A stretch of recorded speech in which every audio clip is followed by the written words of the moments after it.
"I don't believe it," muttered Gordon furiously. "What's Thomas got that an important engine like me hasn't? Tell me that. Gallivanting off to museums. Bah! He is old," said James. "If the Fat Controller says he can be a museum piece, why should we worry?" "It's not fair, though," grumbled Henry. For a chance like this, he wouldn't have minded being a museum piece himself. The jealous engines all ignored Thomas when they saw him at the junction. Thomas didn't care. He was too excited. "Why me?" Thomas asked Percy and Toby. "Fancy the National Railway Museum people at, where is it, York, wanting me to go there? They've never even seen me." "Yes, they have," said Percy. "On television," added Toby. "The Fat Controller told us about it." He and Percy wanted to go with Thomas, but they knew that someone had to stay and run the branch line while he was away.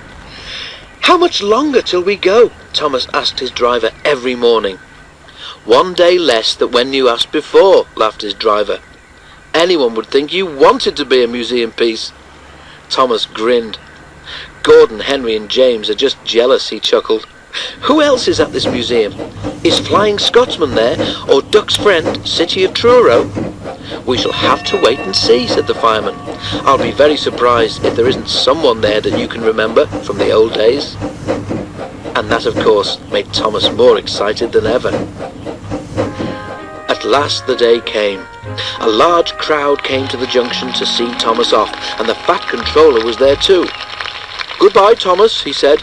"Enjoy yourself and be a credit to our railway." Everyone gave 3 cheers and Thomas set off.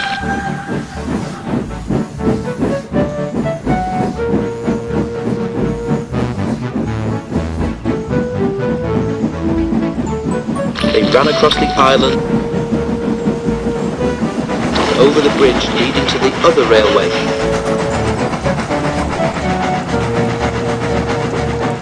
It was a slow journey, but at last they reached a place Thomas's driver called Carnforth, where they rested for the night in a big shed. Next day they went on. At Skipton, Thomas stopped for a drink and to let a goods train overtake him. While they waited, it began to rain. In a signal box a little way ahead, the signalman opened his level crossing gates for Thomas and set his signals to clear. Suddenly he heard a crack and then a rattle from the level crossing. The lock on a gate had broken and the wind was swinging the gate across the rails. Steam appeared above the trees as Thomas drew near. "Wow!" exclaimed the signalman, and quickly resetting the signal to danger, he ran to mend the gate. Thomas had never felt happier. His fire was bright, and even the rain didn't depress him. They neared a signal. Its arm was up, showing that the line ahead was clear. Away we go, puffed Thomas happily. He was just passing the signal when he heard a clang as the signal arm fell to danger. "Whoa, Thomas!" cried the driver and put the brakes hard on. "What?" Thomas began, but then he saw just in front a heavy level crossing gate swinging towards him across the line. The signalman tried to stop it, but the gate was wet and it slipped from his hand. "Ooh!" groaned Thomas as he skidded along the rails. "Help! I must stop!" But the rain had made the rails slippery and he couldn't. He slithered helplessly. He was still moving when he reached the level crossing. With a loud crack, the gate broke against his buffer beam. "Ouch!" said Thomas, and stopped. The signalman ran to his telephone and then directed Thomas into a siding where an inspector examined him.